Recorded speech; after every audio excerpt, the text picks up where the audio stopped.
Welcome to Landmark Chambers webinar, Planning High Court Challenges Part 2. We are delighted to see so many of you joining the session today, and I hope that you'll find the presentations and the discussions to be useful and informative. My name's Dan Kolinsky, and I'm chairing today's session, and I'm joined by my colleagues, Rupert Warren QC, Stephen Morgan, Jenny Wigley, and Alistair Mills, who I'm going to introduce in just a moment. If I could begin with just a few housekeeping points to note. So firstly, your microphones are going to be automatically muted, so there's no need to adjust any local settings. Secondly, we are very much looking forward to receiving questions throughout the session. Please feel free to submit these via the text in the question and answer section, which you'll find either at the top or the bottom of your screen. We will endeavour to answer as many of these questions as possible, and we'll deal with those at the end of the presentations. Please be aware that this webinar will be recorded. You'll receive a link to the presentation and the recording shortly after the event concludes. And if your connection is lost at any point during the webinar, then don't worry, we'd invite you just to simply rejoin the meeting by clicking on the original link once again, and that will put you straight through. So those are the housekeeping introductions. Let me say a word about our four speakers, and then I'll hand over to them for the main event. So Rupert Warren QC almost certainly needs no introduction to a great many of you. In addition to a stellar inquiry-based practice, he has an enviable High Court practice, including acting for and advising the government and representing the government in some very high-profile litigation. He was advising in relation to the 2018-2019 NPPF, and more recently, he's given advisory work and defended the recent judicial review challenges relating to the GPDO and the use classes order changes. So Rupert will be our first speaker.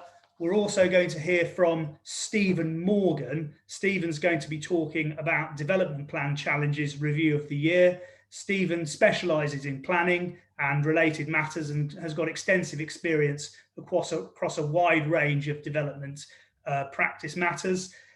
Much of his development work relates to development plans, and he's been involved in local plans throughout his career, and he's got a special interest and experience in neighbourhood planning. We're also going to hear from Jenny Wigley. Jenny's talk is going to be legal challenges and permitted development rights. Jenny has got a high profile and active High Court challenge practice with a great many successes under her belt. Most recently, she represented the claimant in a successful High Court challenge to the Leeds Site Allocations Plan, and that's the Airborough Neighbourhood Development Forum and Leeds case. And then we'll also be hearing from Alistair Mills. Alistair's topic will be a roundup of non-housing NPPF cases. Alistair is active in the High Court, and he'll be appearing next week in a Court of Appeal case raising matters concerning interpretation of NPPF policy on isolated dwellings and heritage. He recently appeared for a claimant in the High Court decision of Hawkhurst Parish Council, which involved considerations of the requirements of residual cumulative highway impacts. And many of you will also know Alistair because of his recent book, Interpreting the NPPF, a guide to the National Planning Policy Framework.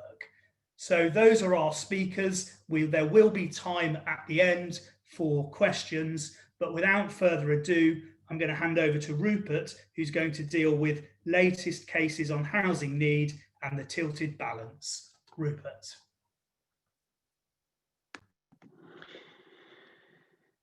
Thank you, Dan.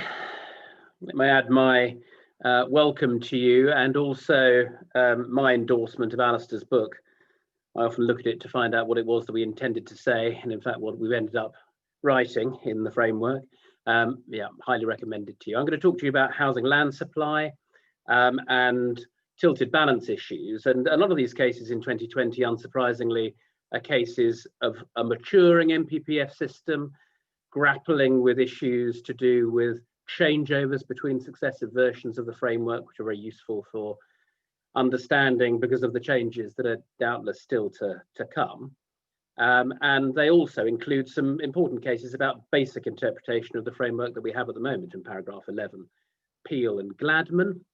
And I've also given you, I'm going to talk briefly at the end of my paper about some more fact-specific cases on dealing with housing numbers, which are interesting from a substantive point of view, but also they're quite interesting just to give you a feel about the kind of challenge that is likely or not likely to work. So without more ado, just a quick reminder about paragraph 11. I've underlined the two parts of it which are germane to the cases that I'm going to talk about. So in 11D, the tilted balance or the presumption applies where there are no relevant development plan policies, not so much relevant to this talk, or the policies which are most important for deciding the application are out of date. Paragraph 7, that's where we deem that they're out of date if there's no 5-year housing land supply. And also the tilted balance, obviously the significantly and demonstrably section tested against the policies in the framework as a whole. You don't really need much reminder of those. So the first case is Peel in the Court of Appeal, an appeal against the decision of Ian Dove in the High Court, which itself is still well worth reading. It's a little bit longer and more discursive than the Court of Appeal decision. And it was an interesting case because it was one that concerned the Salford UDP, which had expired a number of years ago. And Peel were promoting a site which was much needed in terms of its housing numbers, but lay in a protected area. So not just outside the development boundary, as it were, but in an area which had a particular landscape and recreational protective designation, like the Worsley Greenway. And Peel had argued that the plan was obviously out of date, including those saved policies, the countryside policy and the Worsley Greenway policy. And they failed to gain planning permission from the Secretary of State, and they challenged it.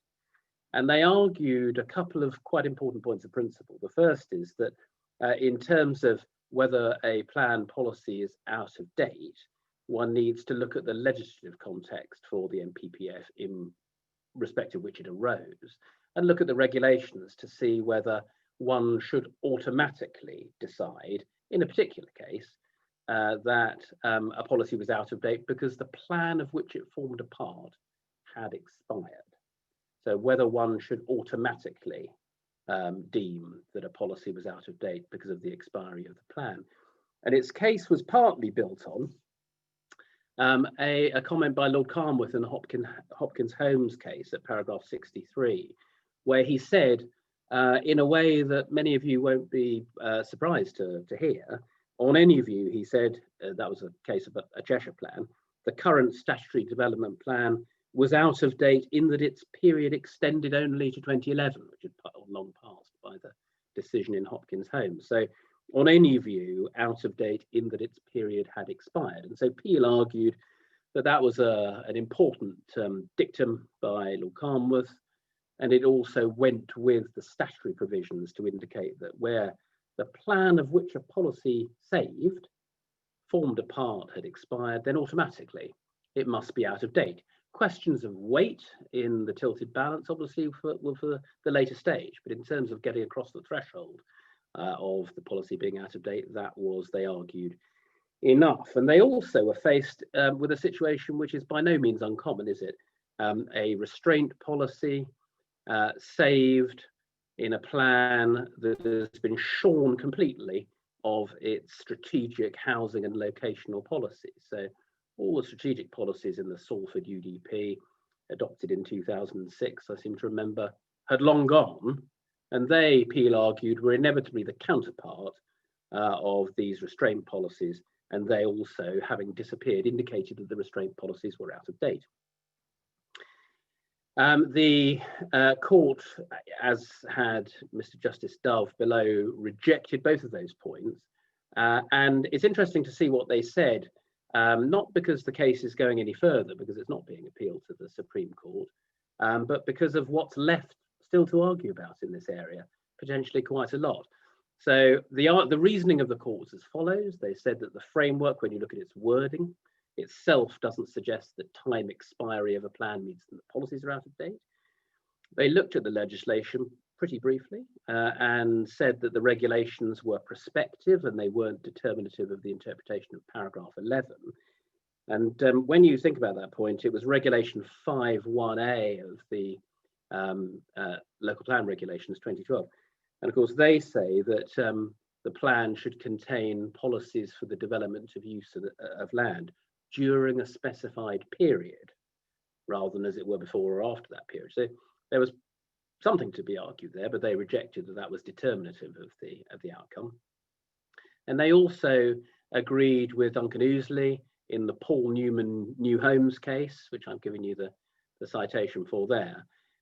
He had said that the expression out of date wouldn't have been used if the expiry of a plan meant that the policy was out of date. Some other expression would have been used, such as time expired plans or policies in a time expired plan. Query whether that gives one the full answer, but that was the second part of their reasoning. They also found that Lord Carnwath's remark was an obiter remark rather than laying down a principle, regardless of how much common sense it may have had in it. And they then agreed very strongly with Mr. Justice Dove and his finding that there are plenty of policies for environmental protection, and indeed Greenbelt, not an environmental protection policy type, but another type of policy type, which weren't apt for this analysis, that they, as it were, ceased to be up to date as soon as the plan had expired. Those, they reasoned, went on and on, regardless of what had happened to the plan itself.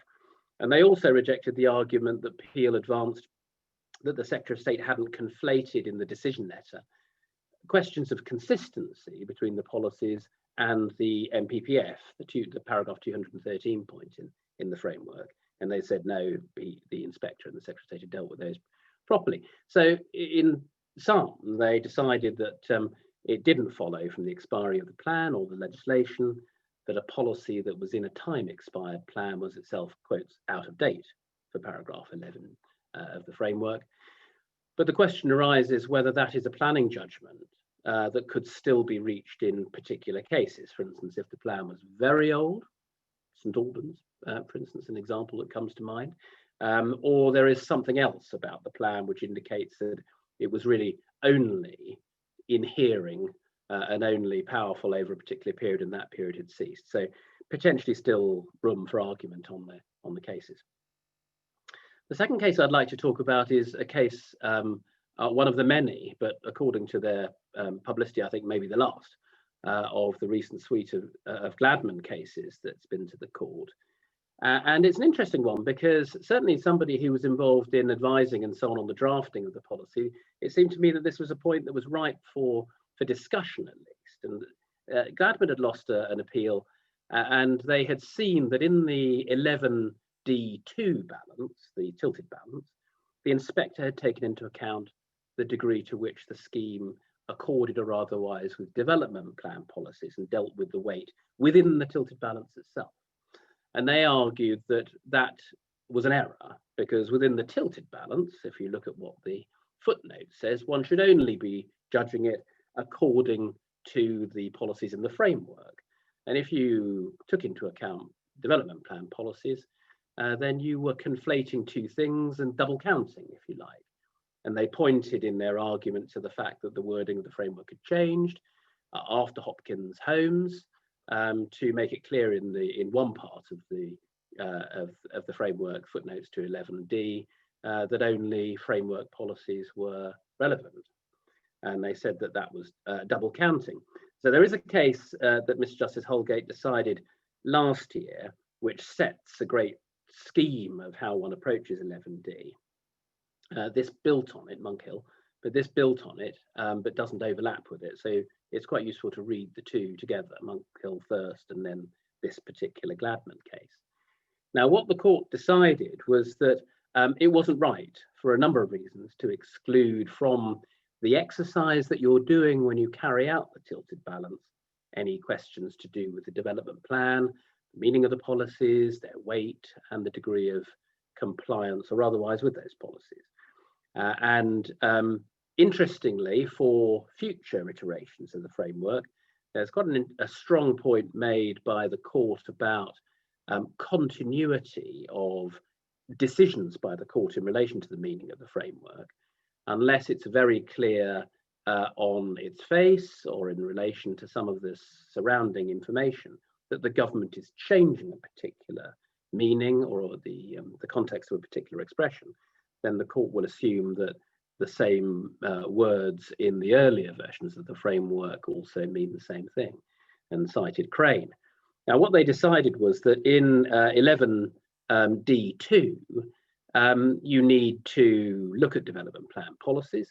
The words of the paragraph don't rule out looking at the policies. And footnote 6, which is the one which responded to Lord Gill in Hopkins Holmes by saying only look at the framework, was really limited to whether the balance is to be disapplied rather than how the balance itself operates if it does apply. And they took into account in asking this question, should in the tilted balance one take into account the development plan, paragraph 14 of the current framework, which you'll remember relates to accordance of the scheme with neighbourhood plans.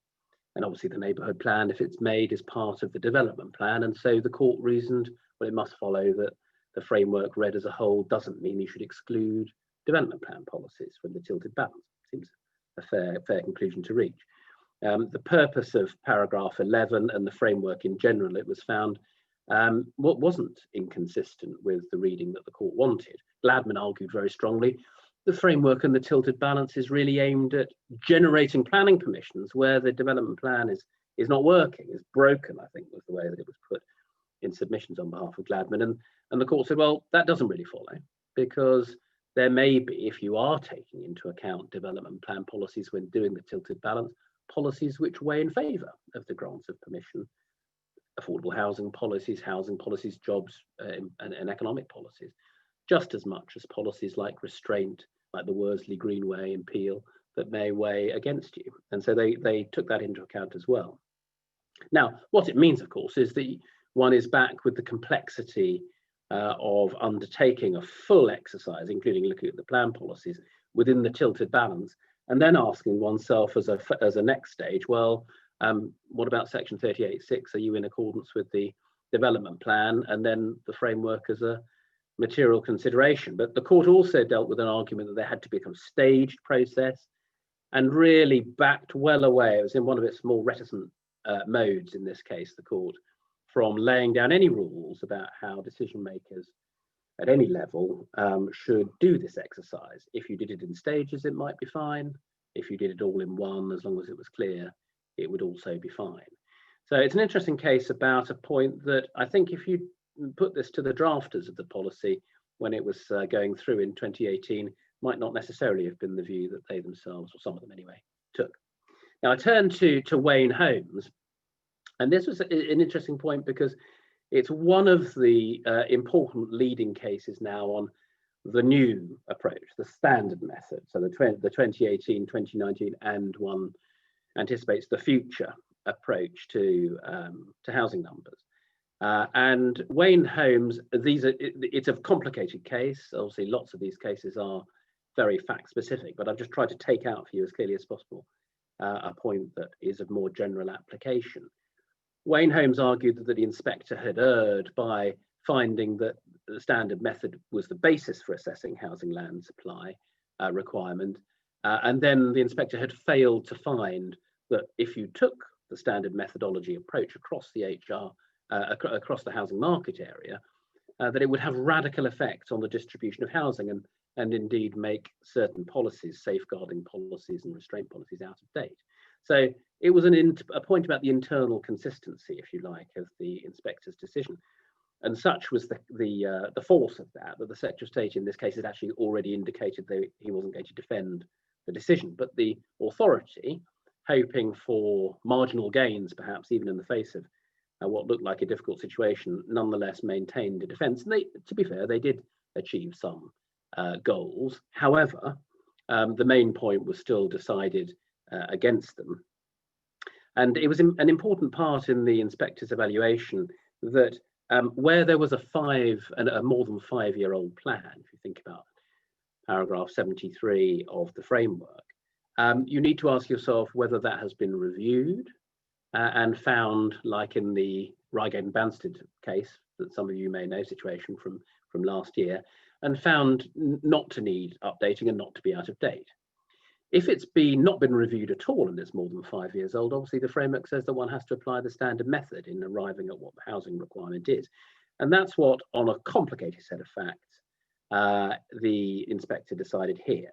But even though it was more than 5 years old, all sorts of things had happened, but they didn't in total amount to a review of the local plan, and therefore the standard method applied. And then unfortunately the inspector made this mistake about not looking at what the ramifications and consequences of that might be for compliance with the development plan and the weight to be given to those policies. But it's an interesting case of looking at the consequences of this provision about review in section 73, paragraph 73.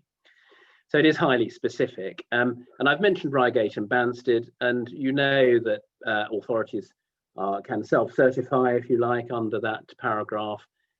It's a hotly contested area of real practice, and I have no doubt that this is an area which is likely to give rise itself to litigation in the future. So having a good grounding in the Wayne Holmes case is I think useful for the next couple of years, because it is sometimes, as I say, difficult to know unless it's clearly labelled whether a review of that kind is going on. Now in Reigate it was clear. How it was done was contested, but it was clear. In other cases where you're in the foothills perhaps of a local plan review, it's less clear, even though the plan may be more than 5 years old. And there are potential arguments both ways about how that process might import the standard method and what consequences it has for the weight to be given to policy. So it's an important case, even though difficult work when you get to read it. And then I've got two cases just quickly, because I know that I'm overlapping with a couple of papers that are coming later on. Oxton Farm is an interesting case because one of the points that was argued in it was that when you looked at the PPG, which talks about taking into account the latest evidence, quotes latest evidence, that was mandatory. And the court held, unsurprisingly, that it wasn't mandatory. There may well be reasons why one doesn't base the conclusion about the housing requirement on the latest data, be that 2016 or 2018.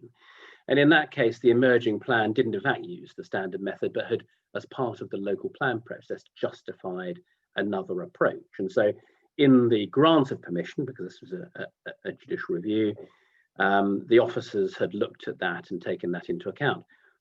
It's also quite an interesting case to look at because in the officers' report, there is some marginal material, if I can put it that way, about whether paragraph 11 applies or doesn't apply, because there was a 5-year housing land supply in Harrogate, but only I think 5.1 or just above 5.1 years.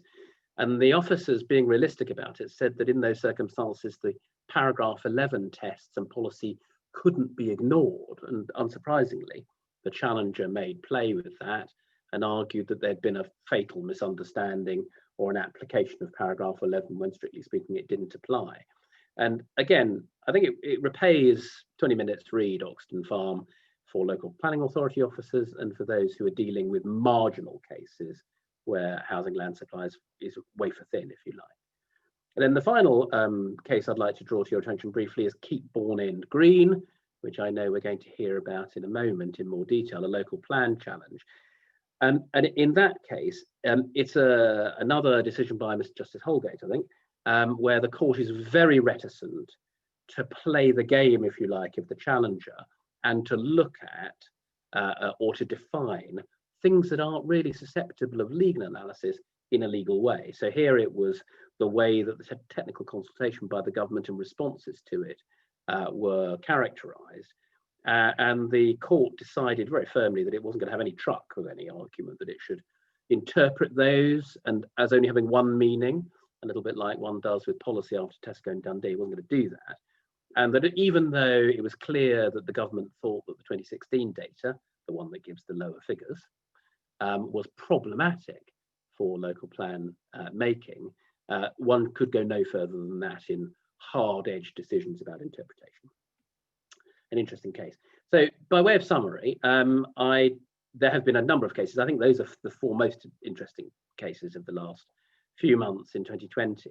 We have not had the last word on 11D, even though Peel isn't going further, because as I say, there are always going to be cases where, as a matter of planning judgment, it's going to be possible to say that the expiry of the plan and other factual context in a particular case means that a policy is out of date, one that's important for the determination of the application. And so we're already seeing, I think, in practice, the decision in Peel being contested and deployed in that way in applications and appeals. And for those of you who are more interested in the High Court practice, the courts are picking their way still very delicately between intervention, when it's truly a matter of interpretation, and reticence in cases where one's dealing really with a matter of planning judgment or something far more soft-edged. But the points that are interesting, I think, stepping back from these cases, is the way that they deal with the changeover between the 2012 and the 2018 NPPFs and the change to the data, to the way that the ONS material is used. And as we know from recent reports, that is bound to be something that we have to grapple with in 2021. And this little set of cases is a bit of a toolkit, I think, in how we might approach legally that exercise in the next 6 to 12 months. So I hope that's helpful. I'll pass on now to Alistair Mills for the next paper. Thank you very much indeed. Thank you very much indeed, Rupert. And it is always intimidating following Rupert, and particularly so when talking about the NPPF. Obviously there are a number of other topics other than the tilted balance, the paragraph 11 and housing matters, which Rupert's talked about, and we're going to turn to some of them now. We're still seeing cases which are coming through with some elucidation of the framework, but in relation to what Rupert was saying earlier in terms of whether the courts are saying that a certain number of matters are matters of planning judgment and maybe being a bit more reticent, I think that is fair to say, and I think we might be seeing a certain amount of judicial weariness with interpretation challenge after interpretation challenge. So I'm doing a roundup. Is this a case of rounding up the usual suspects, as it were? Well, what are the topics we're going to look at? I had a few comments in relation to emerging plans and the approach to emerging plans. Secondly, Greenbelt. It's difficult to talk about national planning policy without talking about the Greenbelt. Likewise, heritage. There's often something to be said, something new on heritage. And so I'll have a few comments on that. And finally, a few words on open space. Dan mentioned in the introduction the case recently about the assessment of highways impacts, which I was involved in, the Hawkhurst Parish Council case. It is a very lengthy decision.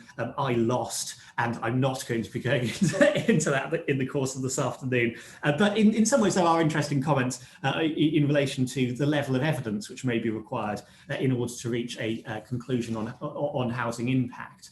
So Hawkhurst Parish Council against Tunbridge Wells may be worth a look if that's a topic which is crossing your desk. So in terms of emerging plans, just a quick reminder in terms of what paragraph 48 of the framework permits. Well, that provides factors for decision makers to take into account when they are deciding what weight to give to emerging plans. And as will be very familiar, that involves consideration of the stage and that plan preparation has reached, the extent to which there are unresolved objections to that plan and what the nature of those objections is, and also the consistency of the policies which are coming through with the framework itself. So that's what paragraph 48 in a nutshell says needs to be looked at. And it arose in the case Starbones against the Secretary of State. This was an appeal against an appeal which was dismissed for a mixed-use tower at Chiswick Roundabout, and that's obviously and importantly that's near Kew Gardens, which obviously has a significant level of protection. And one of the grounds of challenge in the Starbones case was that the Secretary of State had failed to understand and to apply paragraph 48 of his framework. And Mrs. Justice Lang, in her judgment, I think it's fair to say, gave very short shrift to that challenge. Paragraph 48 of the framework, that gives rise to a matter of judgment. And this is one of those cases in which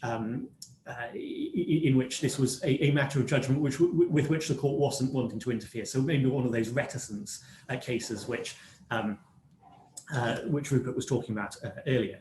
And the Mrs. Justice Lang said, well, the Secretary of State's judgment that only limited weight should be given to an emerging plan on which the examiner had not yet reported was entirely orthodox. So that's what she said. You know, that is an orthodox, that's a common standard approach for the Secretary of State to take in that situation where there's an emerging plan which hasn't been reported on. And turning over to the next slide, we can have a look at whether that's correct. And here we've got some examples of where the Secretary of State has considered what weight to give to emerging plans. So I'm aware the focus of this series of seminars is on High Court challenges, but if you'll permit me to step away from that for a moment and just see what the Secretary of State himself has been doing in the last year or so in relation to plans which are emerging. So to take these in turn, an appeal to Earl Road, there was a publication draft of a site allocations and development policies document, which was being prepared for further consultation. That was given no weight at all. Then Hatchfield Road, Newmarket, the evidence base was still being assembled. That was given very little weight. Little weight was given to a pre-submission consultation draft. That was in the Vauxhall bus station appeal. Then 215 Tunnel Avenue. This was during the still ongoing examination of the local plan, but before the inspectors had reported on it. There, the emerging London plan, the draft London plan, was given little weight. And then moderate weight was given to an emerging plan, which was at an advanced stage at Peel Lane. There were interim conclusions by the examining inspector, and that was viewed as the plan being at an advanced stage, and it was given moderate weight. And then going back to the draft London plan, at the Vauxhall bus station Secretary of State decision, the policies of the London plan, obviously a number of them were subjected to the Secretary of State's direction, but some of them weren't, and those the policies which weren't subject to the direction were in play in the Vauxhall bus station decision, and they were given significant weight, essentially because they weren't subject to the threat of change following the Secretary of State's direction. Then briefly, a similar exercise in relation to neighbourhood plans. That previous slide concerned local plans, but in terms of neighbourhood plans, well, a neighbourhood plan at the stage of pre-submission consultation and publicity under Regulation 14 of the neighbourhood planning regs, that was given no weight at an appeal earlier this year in Fiddington. Then where the draft neighbourhood plan would be subject to further consultation before being submitted for examination, that was given little weight back in springtime this year. And then a neighbourhood plan which was yet to be submitted under Regulation 16 of the neighbourhood plan regulations, that was given limited weight, again in springtime. So a few examples there, and I think it's probably fair to say that when Mrs. Justice Lang said in the Starbones case that only limited weight should be given to an emerging plan on which the examiner hadn't yet reported, that was an entirely orthodox approach. Well, that does seem to fit fairly well with what we can actually see from that sweep through those recent Secretary of State decisions. So Sounds like that comment from Mrs. Justice Lang. Obviously, it appeared in her judgment, but for what it's worth, it does also seem to be correct. Turning then away from paragraph 48 to the Greenbelt. Greenbelt policy will be very familiar to all of you, of course. Samuel Smith's decision came out very early this year. I'm more mentioning this as a matter of correctness rather than because you'll be unaware of it. But this was a decision which concerned a challenge to a grant of planning permission by the local authority for the extension of a quarry, which was in the Greenbelt. And the question before the Supreme Court was, well, had there been a failure to consider openness, to consider visual impact? I do apologise, that should be visual impact in the context of the Greenbelt. The High Court had said, no, there was no unlawfulness there, but the Court of Appeal, Lord Justice Lindblom giving the leading judgment, he had indicated that, well, visual impact was something which did have to be thought about when considering openness in the context of this application. The Supreme Court overturned that decision. The Court of Appeal's decision was less reticent, to use Rupert's word. It was quite an interventionist decision in terms of what a decision maker was required to take into account under the NPPF. And so it's maybe not an enormous surprise that the Supreme Court reversed it and stressed, well, openness in the NPPF, the meaning of openness, that is classically a matter of judgment for the decision maker, and not one which the court is going to be keen to interfere with, particularly under the guise of whether something is a question of interpretation of the National Planning Policy Framework. Another interesting comment from Lord Carnworth, who gave the leading judgment, is that when considering openness, you need to bear in mind that openness is the counterpart of the aim of Greenbelt policy in terms of preventing urban sprawl.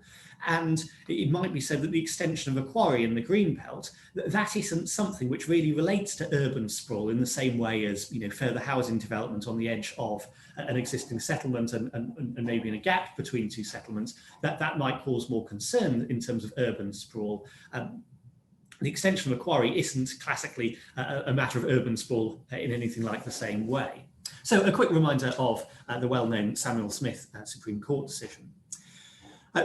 Given that the focus of this seminar is on High Court challenges, it's worth noting what Mr. Justice Holgate said in the Mayor of London case, a challenge relating to development at Harrow School. But this case raises a matter of general approach regarding the Greenbelt policies in the framework. You may well be familiar with what's said in the case of Court of Appeal's decision in Jones and Mordew, in which it said, well, essentially the heritage provisions, which is what Jones and Mordew is about, the heritage paragraphs in the NPPF, they come as a set. And if a decision maker refers to one of the policies in that set, then unless it looks like they've got it wrong or forgotten about the other policies in that set, then you can expect that they've thought about all of them. So a reference to one suggests knowledge of all. And it was Lord Justice Sales, as he then was, now in the Supreme Court, Lord Sales, but he referred to the fasciculus of paragraphs in the NPPF concerning heritage, which was certainly at the dustier corners of my dictionary anyway. But Mr. Justice Holgate in the Mayor of London case took a similar approach to Greenbelt policies to say, well, if the decision maker refers to one of the Greenbelt policies, then that indicates that they're aware of them all. So a fasciculus like approach there again, as we see. So a useful decision to be aware of for those who commonly defend decisions in relation to whether something's being taken into account. That provides support that that policies are likely to have been taken into account in relation to the Greenbelt if one of the Greenbelt policies has been referred to. So moving on from decision making in relation to the Greenbelt, Then a few words on plan making. These are really going to be a very few words because I know that Rupert's referred to the Keep Bourne End Green case, and I know Stephen is going to as well.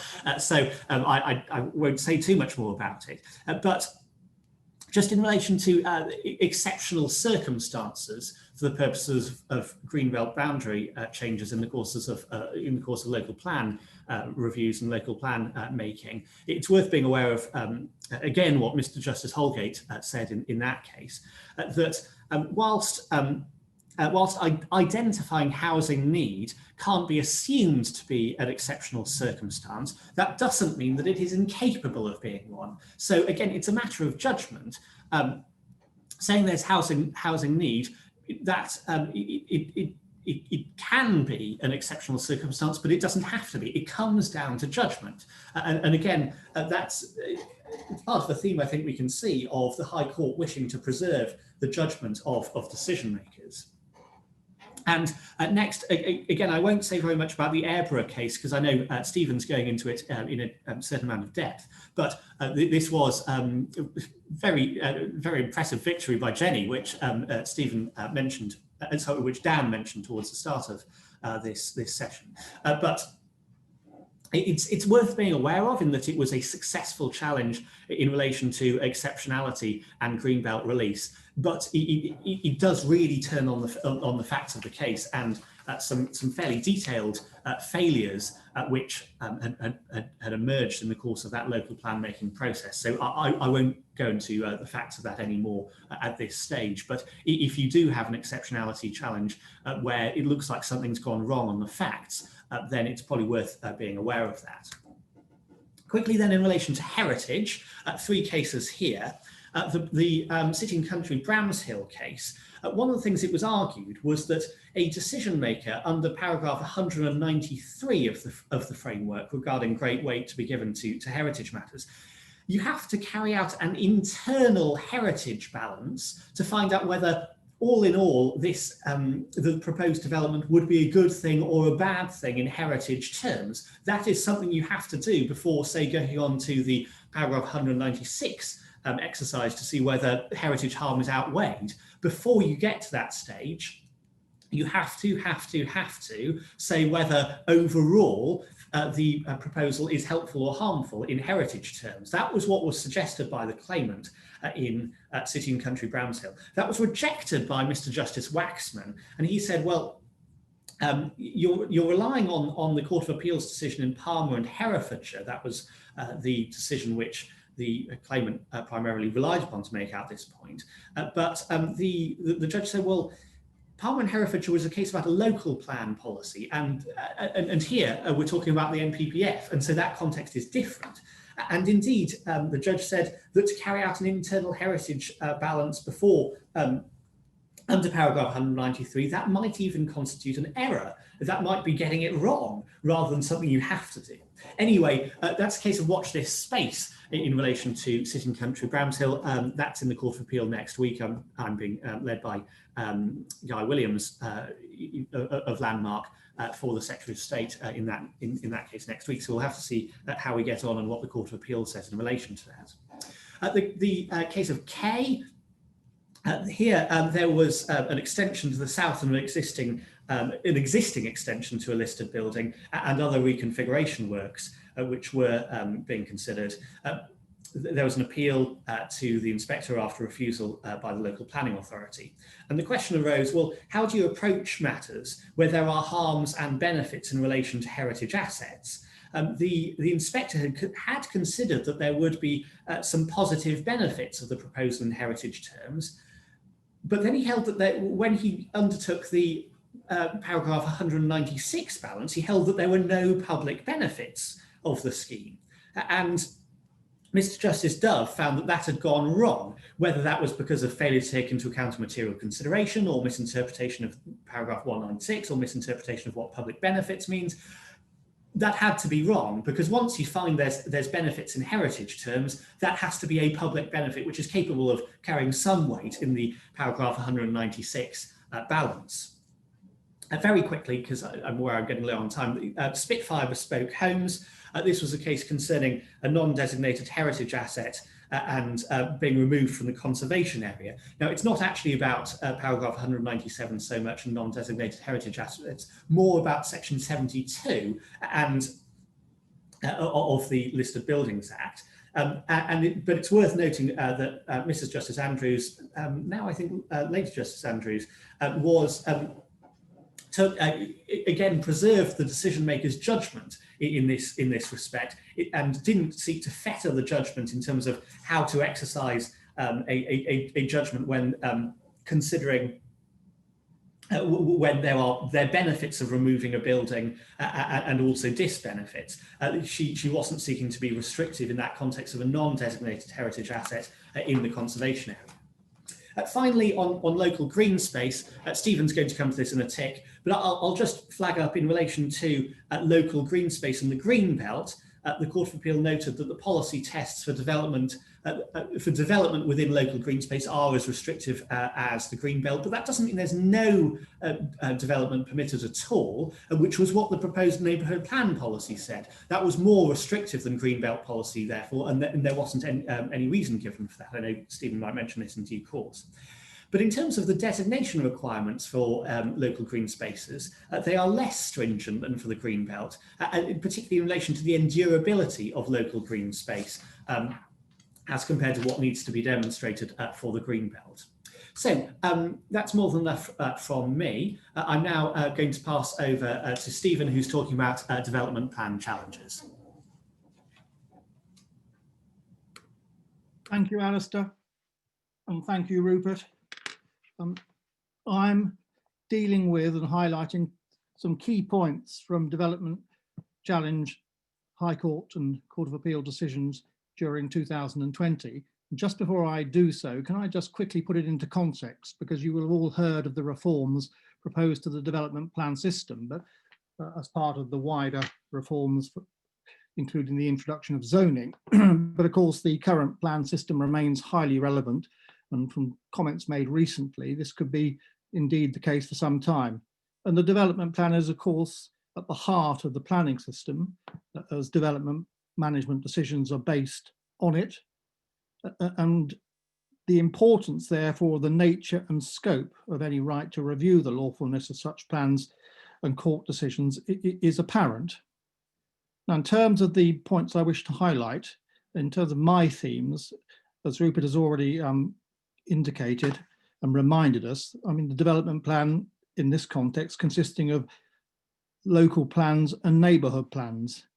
The pervasive theme, as you will see, is of course housing, but that there's a smattering also of green belt, local green space, as Alistair's already referred to, and we will pick those up as we go.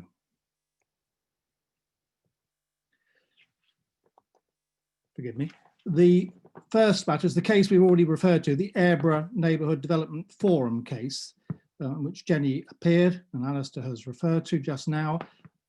And the first matter I want to deal with, in fact, is not so much a substantive matter, but who has a right under section 113 of the 2004 Act to bring a claim. And this related to something you may well have seen in the cases before, whether an unincorporated association which had been formally designated as a forum under the neighbourhood planning regime.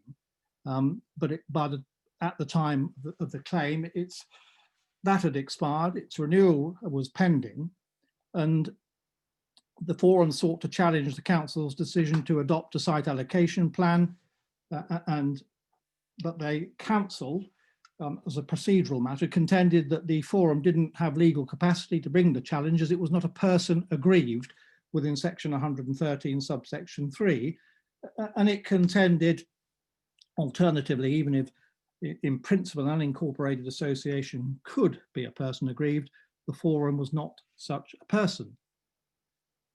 Mrs. Justice Leven dealt with this in January of this year, and she considered it as a preliminary issue dealing with the matter of capacity. She distinguished public and private law litigation by contrasting the fact that in relation to judicial review and statutory review, the critical question was whether a claimant was a person aggrieved or had standing, which was not a test of legal capacity it was one of sufficient interest in the decision. And the judge held that the forum was a local body with a constitution and purposes related to the good planning of the area, and that applied whether it was still designated or not under the 1990 Act. And the fact that its statutory function was no longer in existence at the date of the claim did not, in the view of the judge, prevent its more wide-ranging purposes from continuing to apply, and therefore it had the capacity to bring the claim. This case is of interest if you do have any standing issues, and I commend it to you because it's a review of conflicting authorities on this issue of unincorporated associations, but it also highlights, quite rightly, the wider public policy issues that now lead us to a more flexible approach to the issue of standing, particularly in relation to planning and environmental matters. There was also a second very important aspect to the Airborough trilogy of cases, because in the second judgment, following the procedural issue, in that consequential substantive hearing, the inspector held there had been a material error of fact amounting to an error of law. Alice has touched upon that. This related to greenbelt allocations across the area and assessment of housing need and supply. I don't want to go into that because what I want to highlight here, which I hope will help practitioners, is the judge had to consider the appropriate remedy, having found in favour of the claimant, bearing in mind the amendments that took place to section 113, expanding the court's power, of course, with an alternative remedy to quashing the plan in whole or part, as it had been, and allowing the court to remit it to an earlier stage with appropriate directions. And again, I commend the judgment to you to see the type of factors that were raised and relevant, and the council were trying just to have the matter put back for the inspector to if you like, remedy, reconsider the reasoning, whereas the claimant sought to quash the allocations sites taken out of the greenbelt. But the judge held that the errors identified could not be cured by requiring additional reasons and have been fundamental to the inspector's analysis. And she revisited the University of Bristol case, which sets down the principles and approach to the right remedy in a situation like this, and also the Gallagher case, which are referred to for anyone who wishes to look into that. So it was held, it was therefore appropriate to remit the matter to the Secretary of State and therefore to the Inspectorate, rather than quashing all or part of the plan. Turn from that, and can I turn to another fundamental issue? And indeed, of course, the duty to cooperate, it's a knockout blow if it's not complied with. But as you will also no doubt be aware, there's been much criticism of the section 33A duty to cooperate, and that's reflected in the current proposals for its removals in the white paper. However, there's no indication of what will replace it. And in this recent case of Sevenoaks, the council challenged the decision of the inspector who conducted the examination of its local plan, that inspector concluding that there was a lack of ongoing active and constructive engagement with neighbouring authorities in an attempt to resolve the issue of unmet housing need and the inadequacy of cross-boundary planning to examine how the identified needs could be met. Just worth noting the vehement criticism that was given by the leader of the council to the inspector, accusing Pins of a huge abuse of the process, and that the inspector's findings called, as reported in the press this is, into question the integrity of the whole plan-making system in this country. Notwithstanding the concerns of Sevenoaks, the court held that there was in fact no substance in any of the claimant's grounds. And just looking at that, I mean, this is as is often the case with duty to cooperate cases, it was an area of significant constraint with no less than 93% of the district being in the greenbelt and 60% indeed an area of outstanding natural beauty. And its preparation having begun in 2015, the housing land supply proposed was 75% of the total housing need derived from the standard methodology. A duty to cooperate statement in accordance with the NPPF was provided, as were a number of statements of common ground with the neighbouring authorities of Tunbridge Wells and Tunbridge and Malling Borough Council. but at that stage, no request had been made to either by Sevenoaks to assist it meeting its unmet need. And the inspector had found that once the extent of the unmet need emerged after the completion of the Regulation 18 consultation, what Sevenoaks should have done is contacted its neighbouring authorities to try and resolve the issues arising from those unmet needs. The inspector had pointed out the lack of communication and the fact that not very much happened until after the Regulation 18 consultation and shortly prior to the submission of the plan. Now, as is often the case in this type of situation, the Sevenoaks claimant said, well, you know, if there had, even if there had been that, it may have led to the same outcome because there was, you know, nothing was going to happen. The neighbouring boroughs are constrained themselves, so nothing could arise from that. But the judge held that the possibility that that may have been the case, same outcome, was just simply not to the point. Effective, constructive engagement had not taken place at the time required. And by the time there was communication in respect of this issue, it was too late. And likewise, in a similar vein, the contention by Sevenoaks that the neighbouring authorities would have refused to assist, the judge held does not provide any basis for concluding the inspector's conclusions were irrational. And indeed, that claim by Sevenoaks was slightly undermined by one of the counsels, indicating that it might have sought to assist. I'm quite sure how positive it was able to do that, but nonetheless, the judge did note that. So turning please from the duty to cooperate, back to the case of Keep Bourne End Green, which was referred to previously. And this is a decision of Mr. Justice Holgate, as Rupert said, and it was a challenge of what was Wycombe and is now part of the Bucks Unitary Authority, Wycombe District Council's decision to adopt a plan which removed a site of about 32 hectares from the Greenbelt. And that was for housing of about 467 dwellings. And in essence, the plan as it was prepared and put forward was based on previous population figures and household projections, which were about 50% to 40% lower than the new ones came in 2016 were about 50 and 40% lower than the previous ones on which the plan had been prepared. However, the council did not consider that the revised projections affected the soundness of the draft plan, and that was explained in their main modifications. And they stuck to the higher figures. The claimant contended that the housing need, as assessed, the OAHN, should be based on the latest figures and revised downwards.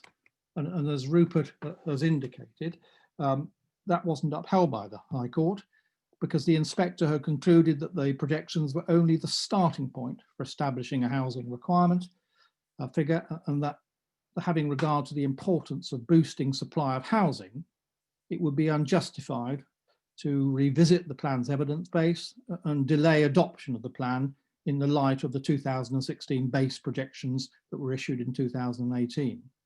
And the court referred to the PPG, which applied at that time, and the fact that it advised that in the absence of meaningful change in the housing situation, assessments were not rendered outdated every time new projections were issued. And in essence held, it was a matter for planning judgment with which the court would not interfere unless the decision was irrational.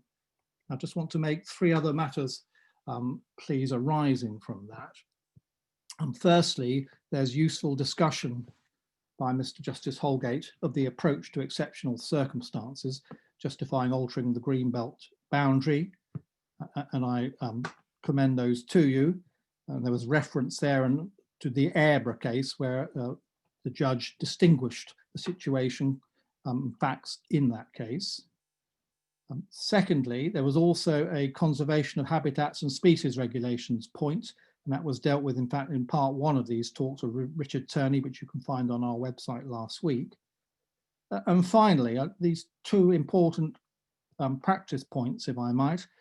Firstly, the court set out the principles applicable to challenges under section 113 to the validity of a local plan, referring to the CPRE and Surrey against Waverley Borough Council case, which came up late last year, and again commend to you in terms of the correct approach. And secondly, for us practitioners, Mr. Justice Holgate, as he does, helpfully pointed out the need for procedural rigour in public law proceedings, and putting it succinctly, make sure one's pleadings and skeleton arguments are consistent, clear, precise, and justified. Again, worthwhile looking at those paragraphs for those to whom it is relevant.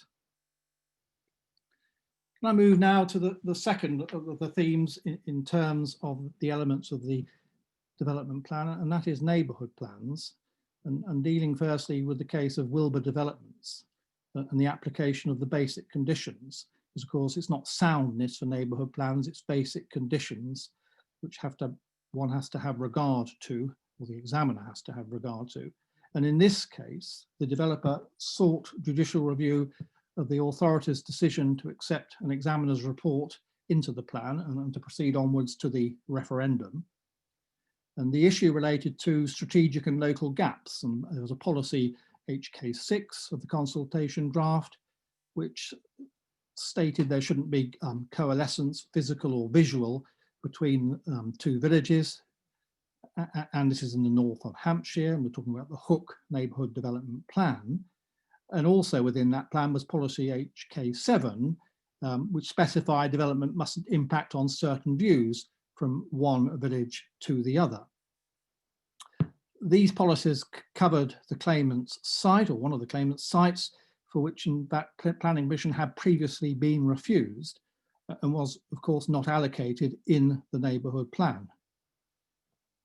The relevant basic condition is basic condition A under paragraph 8.2 of Schedule 4B to the 1990 Act, and the important part is that it requires having regard to national policies contained in guidance issued by the Secretary of State. The claimant contended that the examiner had failed to have regard to the requirements in the framework for adequate evidential basis, as well as the conclusion that the policy HK7 met the basic conditions and that it acted irrationally in so doing. But the court found, in fact, that what this was no more than a challenge in a covert way of impermissibly reviewing the planning merits. And we've heard that theme before, of course. And I do commend to you the judgment there, which sets out the approach and the lower bar, if you like, in consideration of the basic conditions for neighbourhood development plans, a theme that has been seen in previous court decisions, but again set out clearly in this decision. And in so doing and elucidating those powers, Mrs. Justice Lang recognised that the local planning authority's powers were in fact, when considering the examiner's report, were limited to considering the recommendations of the examiner and the reasons for them, and to satisfy itself that the draft as modified met the basic conditions, was compatible with the convention rights, and met the specified statutory requirements. Mrs. Justice Lang held, applying that approach, that the examiner's reasoning met the required standard, and accordingly the local planning authority had acted lawfully in adopting this. And finally, that the examiner's approach and findings were consistent with the planning policy framework and indeed the planning practice guidance. And as I say, I commend to you there the approach, because it shows, if you like, the lower bar and how difficult it is often to challenge, certainly on this type of issue, a neighbourhood plan. However, in contrast, the case that was mentioned by Alistair at the end of his presentation is the Lottelort Investments Limited case against Mendip. And in this case, cutting to the chase, the Court of Appeal actually found there was a gaping hole in the examiner's report. And the situation was this: the appellant owned 2 of 10 parcels of land that had been designated as local green space. and subject to Policy 5. And Policy 5 provided that development on local green spaces would only be permitted if it enhanced both the original use of the site and the reasons for its designation. Now, as some of you will know, paragraph 101 of the framework provides that policies for managing development within a local green space should be consistent with those for green belts. And consistent for, I emphasize, and just casting one's eye back to Policy 5, you will note that it doesn't allow for appropriate development. It doesn't allow for very special circumstances. It doesn't allow for sports uses. And it actually requires, did require enhancement rather than preventing harm as for green belts in relation to openness. So it's critical to note that. And the examiner found that the plan, in fact, nonetheless met the basic conditions and that it was consistent with the framework. However, the developer submitted Policy 5 was inconsistent with Greenbelt policy and therefore failed to meet condition paragraph 8.2a. You recall, saw that a moment. We have to have regard to the NPPF. The High Court, in fact, rejected the developer's application. But in the Court of Appeal, they held that Policy 5 was more restrictive than the National Planning Policy Framework, as I've already set out the basis of that, and therefore not consistent with it. And although any such non-compliance wouldn't automatically render it unlawful, because you could give reasons for a departure, unlike the soundness test for a local plan, but for a neighbourhood plan, but nonetheless any departure had to be reasoned. No such reasons were given, and nothing that had been put before the authority had considered the question independently, meaning therefore that the validity of its decision to approve the plan rested on the report of the examiner. The judge had approved the examiner's view, observing that some national greenbelt policies would be unsuitable for local green spaces. However, the Court of Appeal, there was no justification in the examiner's report for departure from national policy. And there were two other grounds worth going to if you are interested in neighbourhood plans and challenges on them. But it is a lucid, clear and paradigm judgment, I would suggest, clearly setting out the reasons in a very relatively short way, but again, showing the correct approach. But it is unusual in some ways, and it was a successful challenge on a neighbourhood plan policy. So that completes my talk. Thank you for listening. I hope it was of some interest. And I now hand over to Jenny, who will be dealing with permitted development rights.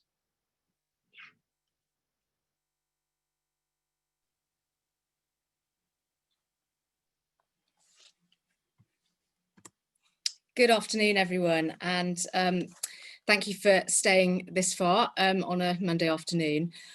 Yes, I'm going to be dealing with legal challenges to permitted development rights, and the focus of my talk today will be the judicial review of the recent changes described as radical and controversial to the General Permitted Development Order and the Use Classes Order. The judgment of the Divisional Court in that case, Rights Community Action, was handed down last week on the 17th of November, and it was a decision of Mr. Justice Holgate and Lord Justice Lewis. And it was obviously defended by Rupert, as we heard in the introduction. It's a very useful summary of those recent changes to the GPDO and the UCO. So it's useful for that reason, worth keeping a copy of the judgment if you need to look back and understand what those changes are. And it's a useful review of the law relating to strategic environmental assessment. It also touches on the public sector equality duty and procedural legitimate expectations. So I'll be going through it in a little bit of detail, time permitting. I also touch on at the end of my talk, and if we have time, a roundup of a few other important higher court decisions relating to permitted development rights from the last year. But I commend to you more detail in relation to recent cases and general explanation of permitted development rights in a series of papers produced by Landmark, where we set out permitted development rights in a bit more detail, and there's a webinar from that from October last month, and all that can be found on our website, or you could ask the marketing team for details. So then going to the rights community action litigation, there were 3 statutory instruments under challenge, and just very briefly outlining what those 3 are. First was number 755, and that brought in a series of new permitted development rights. The first in part 1 of Schedule 2, which is the class relating to development in the curtilage of a dwelling house. And that was the enlargement of existing dwelling houses by the addition of extra stories.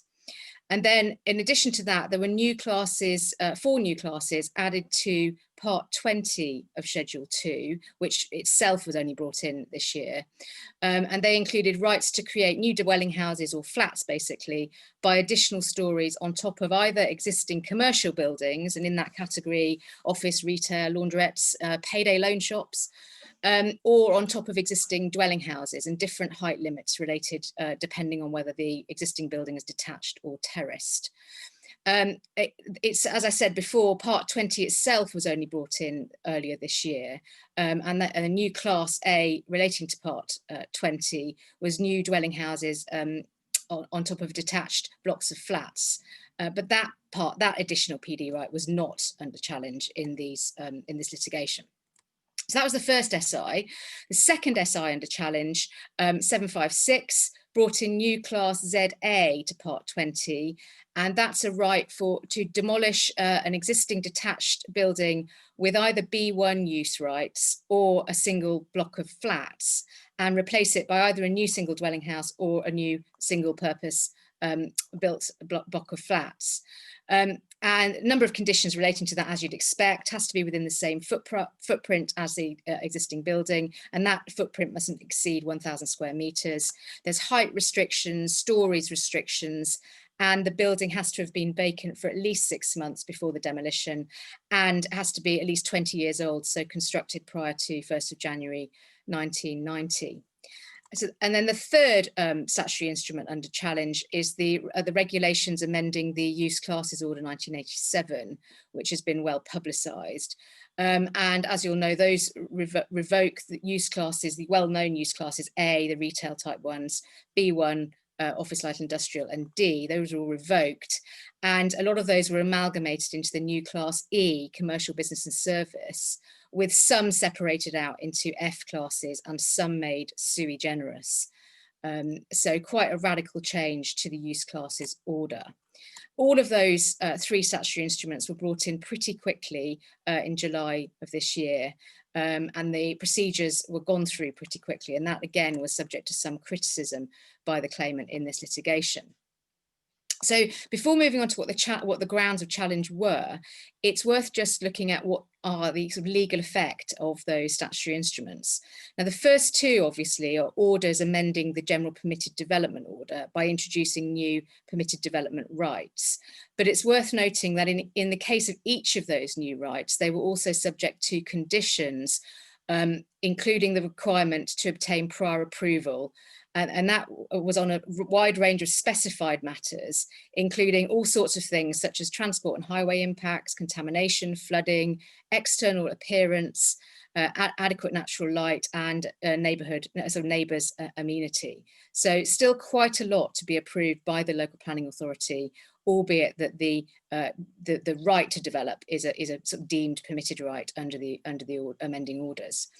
And then the third SI under challenge, slightly different in its effect, in that it amends the classes of uses within which changes are not to be considered development at all, requiring planning permission. So because it changes the definitions of those classes, the effect of Article 3.1 of the Use Classes Order means that the boundaries of what constitutes development in terms of changes of use and what does not have been amended by those regulations. Before I get on to the actual grounds of challenge, it's an interesting point to note from the judgment that the court felt it necessary to make clear the distinction between law and politics. And I think this is probably particularly seen against the background of the government's current review of judicial review chaired by Lord Folkes, and the government's nervousness or disappointment perhaps in their losses in the Supreme Court recently relating to the prorogation of Parliament, relating to Brexit procedure and the involvement of Parliament in that, and the distinction between matters of law and matters of political decision making. And the court was very keen to draw those distinctions and make absolutely clear that their decision, the judge's decision, was relating to relevant procedures and legal principles, as of course you'd expect, and not political, social or economic choices. So just a little nod to that in the judgment. So what were the grounds of challenge? Well, there were three main grounds, not all of which gained any traction. The first was the alleged failure to carry out strategic environmental assessment of the three sets of regulations under the environmental directive, the SEA directive, and the implementing 2004 regulations. The second was a failure to comply, or alleged failure to comply, with the public sector equality duty under the Equality Act. That didn't gain any traction. The court found that it wasn't arguable that the Secretary of State failed to take into account the public sector equality duty and failed to consider impacts on protected characteristics such as the elderly and the disabled. And the court emphasised that, of course, the public sector equality duty is not a mandated result, does not mandate any particular result. It's only a duty to take into account those matters when making public decisions. So that didn't get permission to proceed. Ground three was the unlawful public consultation. So it was alleged that there wasn't adequate public consultation before bringing in the three SIs, and that was brought on a number of sub-grounds, the first three of which didn't gain any traction, and I won't go into them in any detail now because time's running short. But the fourth one, breach of legitimate expectation, that was considered in a bit more detail and was granted permission. I'll come on to that now. This was ground 3D, and as I said, the court granted permission to proceed with the JR on that sub-ground, but ultimately dismissed the claim.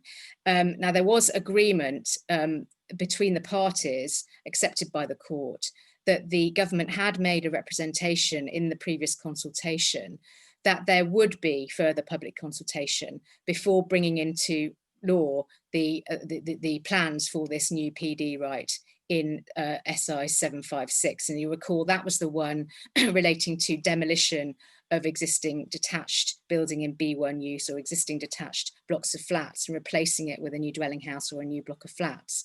There had been a promise of further consultation in relation to that, but in the event, no such consultation took place, and instead the regulations were just brought into effect without that. The court agreed with the agreement of the parties, I think, that that representation did give rise to a procedural legitimate expectation. But that is not an absolute right. And on the evidence, the court found that the defendant acted lawfully because in the particular circumstances, the Secretary of State had good reasons for departing from that representation, and those reasons were considered to be proportionate to the action taken. So it's a good discussion of where a public authority can resile from a promise for procedural consultation, as long as it has good reasons that are proportionate to the action being taken. And of course, the reasons there were the economic emergency created by the pandemic and the government's considering that it was urgent to bring in these new development rights. So that gained some traction, as did ground one, which was, you recall, the SEA directive point. Now, to succeed on that ground, the claimant had to establish that that these SIs sort of basically fell within the directive criteria for needing an environmental assessment. And those are fourfold, which I set out on the slide. The first two were uncontroversial and were accepted because obviously the statutory instruments clearly brought in by a national authority, the Secretary of State, and clearly regulated by legislative provisions, namely the governing, the Enabling Act of the 1990 Act, not least that. The third element was subject to some detailed consideration. I'll come back to that in a moment. As to the fourth element listed on the slide, likely to have significant environmental effects, the Secretary of State sought to argue that he wouldn't have needed to carry out an environmental assessment in any event, because these regulations were not going to have significant environmental effects. And that argument was based on the Article 310 of the GPDO in particular, which sets out that a development that would otherwise be subject to environmental impact assessment does not get permitted development rights. So the Secretary of State argued that because of that, there would be no significant environmental effects. That argument was rejected by the court on the basis that the strategic environmental assessment process of plans and programs is an entirely different animal to the environmental impact assessment of projects. And even if that were not the case, the Secretary of State would still have had to carry out a screening opinion and addressed his mind to whether there were significant environmental effects. So that criterion would have been, the claimant would have succeeded on that criterion if he got that far. But as I said, the third criterion was the subject of some considerable thought and discussion in the judgment. And as it happened, the claimant did not pass that one. Judicial review permission was granted, but the court ultimately dismissed the claim on the basis that the plan or programme did not set the framework for future development consents of projects, which is the requirement under the directive. In relation to the regulations amending the use classes order, the court held that those simply define certain boundaries of development control, i.e. what types of change of use constitute development.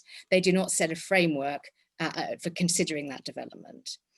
As to the amendments to the GPDO, the court also held they don't set a framework within the meaning of the 2004 regs, because the requirement for prior approval is said to simply form part of the conditions imposed on the grant of certain PD rights, and only delimits the scope of the LPA powers and does not set the criteria of how they are to be exercised. Just considering that in a little bit more detail, one might think that because these permitted development rights are subject to a prior approval procedure, which obviously requires the consent of the local planning authority, they do sort of set a framework for those future consents and so do fall within the SEA criteria. However, the court said, well, no, that's not really the case. The purpose of the SIs, the statutory instruments, is only to delimit the scope of the LPA's powers. So basically sets out what types of development are acceptable as a matter of principle, and then setting out what then needs to be considered by the LPA on prior approval determination.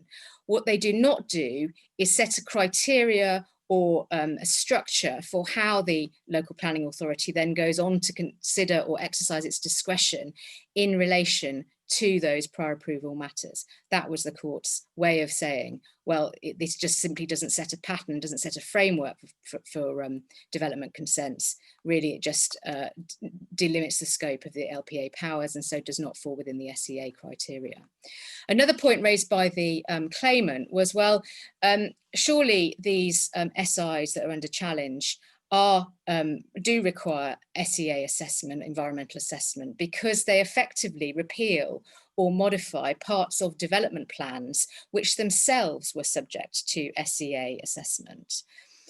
Because of course, they take out of development control or take out of assessment against the development plan certain types of development, because they're now simply permitted as of right under the GPDO.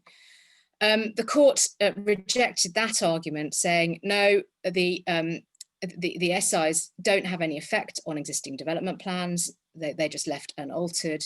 And so that's not a good argument for saying that these SIs should require strategic environmental assessment. I'm not sure I quite agree with that, because surely, at least in theory, certain policies and provisions in development plans are potentially rendered redundant by the fact that the developments that they're meant to consider now don't need express planning permission. But anyway, that's my view. So it's interesting to note that an application has been made for permission to appeal to the Court of Appeal.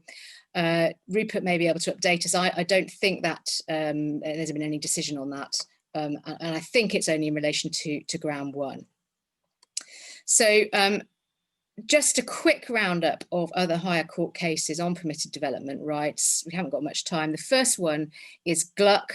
That was a decision of the High Court, departing from a previous decision of the High Court called Warren Farm, which held that all types of permitted development prior approval, in all types of those, it is possible to extend the timescale for the determination of prior approval.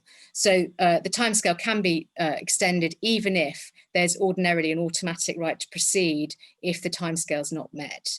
That's now been made very clear, and also the Article 7 itself has been amended to reflect that with effect from August of this year.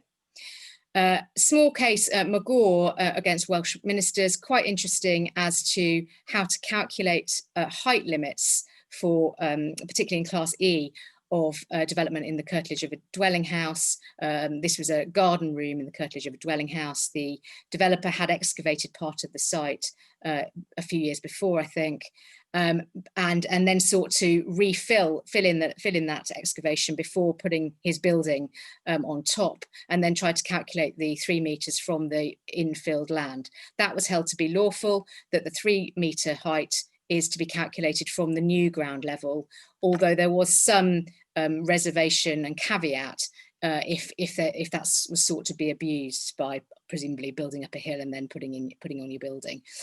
Very quickly, real estate, TMP real estate, just concerned the procedure for challenging a refusal of prior approval, where the local planning authority had refused prior approval on the basis that their interpretation of an Article 4 direction meant that the permitted development right had been excluded. The developer appealed that to the inspectorate, but also brought a private law Part 8 challenge in the Chancery Division of the High Court. That latter claim was held to be an abuse of process, in that it's a public law matter for either appeal to the Secretary of State or for judicial review, and not a matter for Part 8 claims. And lastly, New World Payphones is an interesting case about what's required to be determined on a prior approval application. In that case, the court said it's not just the prior approval matters. The local planning authority also has to determine whether the definitional requirements of the prior approval are met, of the permitted development right are met. And that slightly sits at odds with the decision of the Court of Appeal, Lord Justice Lindbergh in Keenan, and a High Court decision in Marshall. I won't go into that now, but because we're running out of time. But it's interesting that is discussed in one of the papers on our website. So if you are interested in looking at that in a bit more detail, I direct you to our website. I've just seen that we have extended the time by 10 minutes to allow time for questions, I think. So I'll hand back to Dan for those questions. Thank you very much, Jenny, and thanks very much indeed to all of our speakers. I'm conscious that we advertise a 6 o'clock finish, but there are a couple of questions. So if people can bear with us, then please do stay. I'd like to pick up on one that has been asked in the question and answer box, which is, I think, one for Stephen. And so the question, I guess the sort of theme of the question is the interaction between the layers of the NPPF and neighbourhood planning, and the context is for a local green space neighbourhood plan policy. You know, have you ever come across one that's consistent with the NPPF Greenbelt policy? And I think the subtext being trying to synergize consistency in a neighbourhood plan is a big ask. Stephen, any observations on that? Thank you, Dan. Yeah, it's a very good question, and one that goes through one's mind, actually. But I think the first thing to say is, before I answer the question directly, is in Losher law, the Court of Appeal didn't say you couldn't have a more restrictive approach for local green space than Greenbelt. It's just that you'd have to justify it and give reasons for it. And I have sympathy with Mrs. Justice Lang, because I think she was actually trying to grapple with that, because she saw the differences between local green space and greenbelt sites, and the possible difficulties with local green space allowing for the exceptions that you have for greenbelt. And you have to remember that local green space was brought in to replace town and village greens, which were being used, it was thought by the government, to block development. And town and village green, if that was so designated, you wouldn't get any development on it of any meaningless. And I think that's how local people see it. To answer the question directly, then I'm not aware of a policy in a neighbourhood plan, others might be, that sets out details. One I do know of is the Plumpton neighbourhood development plan, which is in the South Downs. And that simply allocates or designates a series of sites as local green space. Then it says the development of local green space is ruled out other than in very special circumstances.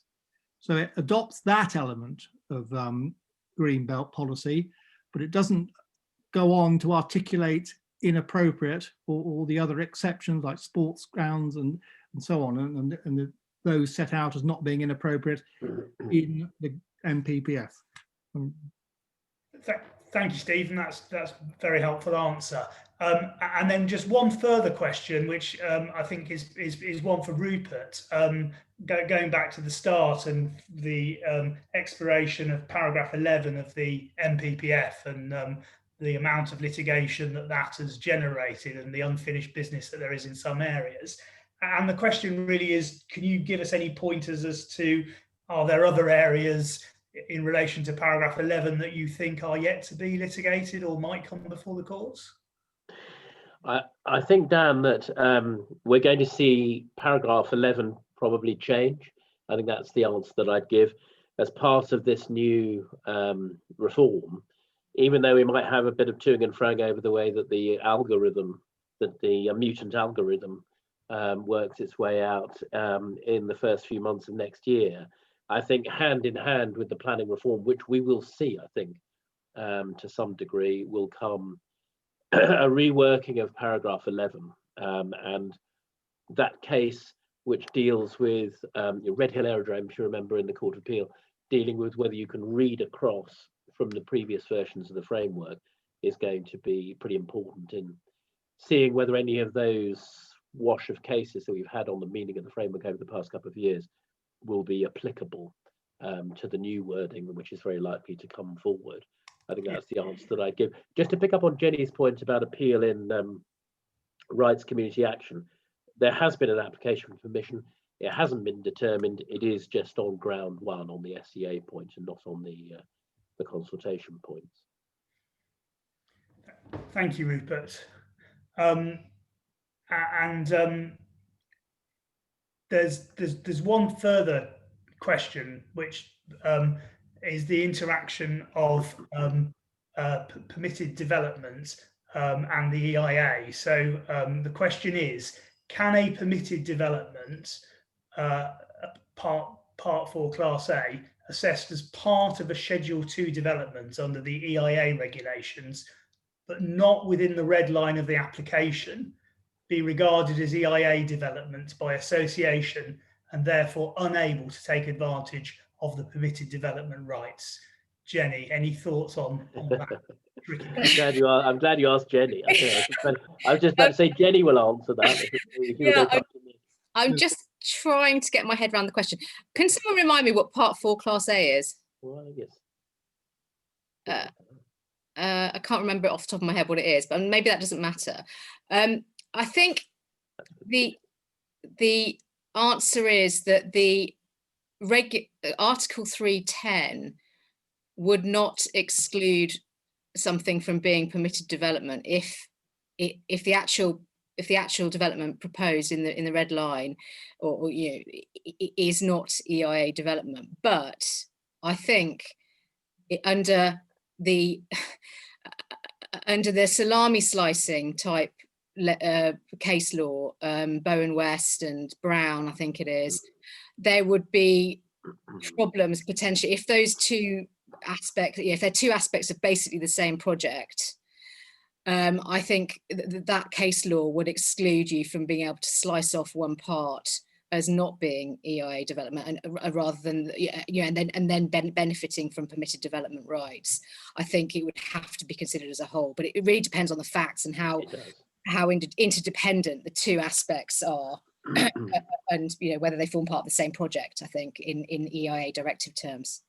Is that right, Rupert? Is that the right I answer? think that's right. I mean, Alistair very kindly observed that Part 4 Class A is about putting things temporarily, machinery and so on the side. So I think that's right. I mean, if it's not within the red line, you just have to get through the factual decision, I think, about whether it's associated or whether it's indirectly or cumulatively to be assessed as part of the scheme to avoid the salami slicing issue. And then when you are, then you're away, I think, in terms of, I agree. I think it's Dan, can I just mention a couple? I was going to do this at the end of mine, but mine was so specific that I didn't feel it was appropriate, really. I always like to look forward to the next few months in terms of these updates, because I think there are some interesting cases that are going to happen, not just Guy and Alistair's one next week, but there's a case this week in the Court of Appeal called ASDA, which is an appeal from a decision by Natalie Leven about this time last year about the meaning of paragraph 90 of the framework, which is the retail policy about should be refused if you fail the sequential test or have a big impact. It's quite an interesting case. Simple point, does it mean what it says or not, and how should you approach? That's quite an interesting case, I think, that the Court of Appeal's looking at this week.